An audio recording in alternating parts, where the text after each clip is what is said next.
Hello, my name is Matthew Schmidt, here again for another video on this channel, Magisterium Explained, where we explain the Magisterium of the Catholic Church. So it finally happened. The SSPX bishops who were consecrated yesterday have been excommunicated. And you can see I have the decree from Cardinal Fernandez. And this is particularly important to recall the last part because the clerics and lay faithful are warned not to adhere to the schism of the priestly society of St. Pius X because they would ipso facto incur the penalty of Laity sententia excommunication. So the SSPX is in schism. As you can see, it's quite clear. Now, the explanatory document from the DDF, which is right here, also discusses the problematic nature of frequenting the SSPX if you formally adhere to them. Notice what they say here. As regards the lay faithful, those who formally adhere to the priestly fraternity under the conditions established in the explanatory note of the Pontifical Council for Legislative Text of 1996, still in force, which the dicastery adopts are to be considered schismatic and excommunicated. So we won't go into depth on that, but this is some pretty big stuff here. You can see also the sacred ministers who belong to the SSPX are in schism and thus and must therefore be considered schismatic. So that goes beyond simply just the bishops who were part of the ceremony, but it's really all the sacred ministers, as it clearly says. Keep this in mind as well. The faithful are exhorted to remain firm in communion with the Roman Pontiff. That's an absolute necessity. The Magisterium has always said that. And abstain from participating in the celebrations activities promoted by the aforementioned priestly fraternity of St. Pius X. So, as I've mentioned in a previous video, you have to avoid the SSPX. If you want to remain Catholic, you've got to avoid the SSPX. So from here, I'd like to actually show you a document that I just translated from the dicastery on the procedure for receiving individuals back into the full communion of the Catholic Church. You can see here I have it translated from its Italian, which if I go back here, see if I can pull down this screen here real quick. You can see procedures for the reconciliation of members of the Society of St. Pius X. So it's in Italian. So I translated it from the Italian into the English. And you can see now some of what, or you can see the translation now. And what I find particularly interesting about this is it doesn't just provide a means of reconciling priests, you have the steps for the priests, but also for reconciling faithful, certain lay people. Okay, so I'm not going to read through all of this. Obviously, you can pause the video and read some of this for what it takes for the priest to become back into full communion. And notice, he has to find an ordinary, he has to write in his own hand to the Holy Father a letter, he has to attach the certificate of priestly ordination, attach the Professio fidei, and the formula adherianos, which I can't pronounce very well, which we'll look at in a second, dated and signed. And so there's a lot of requirements here, actually. Now, I want to look at the lay faithful, the requirements for the lay faithful. They distinguish between different degrees of adherence. So the doctrine of the faith, practice for the reconciliation of certain lay people from the priestly fraternity of St. Pius X. This practice relates to the question of the imputability or degree of subjective responsibility of lay faithful who have formally joined or attend the priestly fraternity of St. Pius X who asked to enter into full communion with the Catholic Church. The imposition of punishment on lay people belonging to the priestly society of St. Pius X cannot be presumed automatically, but must be evaluated on a case-by-case basis.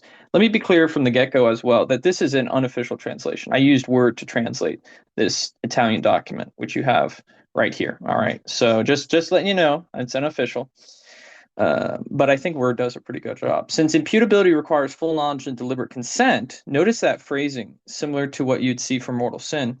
Examples of proven imputability may concern lay people who are part of the third order of the priestly fraternity of St. Pius X, lay people who habitually participate in the celebrations of the priestly fraternity of St. Pius X, formally sharing its doctrinal positions. On the contrary, the following are not to be considered imputable.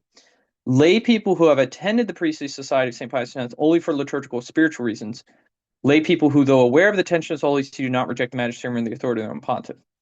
Okay, so any procedure Any procedure to be followed for lay people belonging to the priestly society who have been sentenced to enter into full communion implies a formal act of full adherence to the doctrine and obedience to the Catholic hierarchy under the jurisdiction of local ordinary, guarantor of the unity of the particular church. That's the bishop in your diocese. So if you're part of this category of 1 through 2, and this is what you're supposed to do. Therefore, lay faithful referred to in Numbers 1 to 2, who has decided to lead the priestly fraternity of St. Pius X, must present to the local ordinary, your bishop, obviously Catholic bishop, the Professio fidei in the formula adherent, I'm just going to say adherence, dated and signed. Once the documentation has been obtained, the local ordinary provide for the reception of lay faithful at the times and in the ways he deems most appropriate, using, for example, the right of admission to full communion of the Catholic Church for those who have been validly baptized, duly adapted. Okay, so that's a whole ceremony that they have to undergo if you've formally adhered to the Society of St. Pius X. Now, in Numbers 3 through 4, it's sufficient for him to address the priest in full communion with decision not to frequent the priestly fraternity of St. Pius X in the future. So even if you say, oh, well, they're not imputable, so these people are okay. No, they're not. They still have to come to a priest and say, I'm not going to attend anymore. All right. So there's degrees of adherence here, which is pretty interesting. They make that distinction. Now, here we have the appendix with the Professio fidei that has to be signed. And I translated this from Latin using ChatGPT, so for what that's worth. And let me see if I can get the Professio fidei is down here. And I believe this is the same one John Paul II gave us. It goes through the creed, and then it gets into this threefold formula of dogma. So this teaching is dogmatic. And actually, I'll write that there for you. Dogma, and then definitive. Both of these are infallible. And then non-definitive. So you have to follow through on all three. Adhere with religious submission of intellect and will. Okay. So that's the Professio fidei. And then this other document has to be signed, which I've not yet seen something like this before in my study of church documents. I promise fidelity to the Catholic Church and the Roman Pontiff, the supreme pastor of the Church, the vicar of Christ, the successor of Blessed Peter in his primacy, and the head of the College of Bishops, refraining from any public statement that would oppose his person or his magisterium. So notice it's an error to oppose the magisterium publicly. That's important to keep in mind. I accept the doctrine taught in number 25 of the Dogmatic Constitution Lumen Gentium concerning the magisterium of the Church and adherence to it. With regard to certain doctrines taught by the Second Vatican Council or subsequent reforms, whether of the liturgy or canon law, which may seem to some to be difficult to reconcile with previous declarations of magisterium, I undertake the obligation of following a positive approach in interpreting the doctrine under the guidance of the magisterium, lest anyone separate it from the rest of the sacred patrimony of the Church's doctrine. That is a significant statement. And I think that will actually help theologians to understand how we are to interpret difficulties that may appear to be hard to reconcile in the magisterium. We have to take a positive approach. And I believe this is hermeneutic continuity right here, lest anyone separate it from the rest of the sacred patrimony of the Church's doctrine, as if to try to see Vatican II on its own. I also accept the validity of the sacrifice of the Mass and other sacraments and celebrate it with the intention of doing what the Church does and according to the rites found in the typical editions of the Roman Missal, as well as of the rituals published by the Supreme Pontiffs of Paul VI and John Paul II. So the Novus Ordo. Finally, I promise to adhere to the common discipline of the Church and to its laws, especially those contained in the Code of Canon Law promulgated by the Supreme Pontiff John Paul II. I've signed all of the above in my own hand. So this is the document, again, unofficial translation with the help of ChatGPT and Microsoft Word, that was just published by the Dicastery for the Doctrine of Faith to help those who are not in full communion, who belong to the SSPX, come back to full communion with the Catholic Church. This is essential reading material if you know someone who is in SSPX or if you yourself are in it.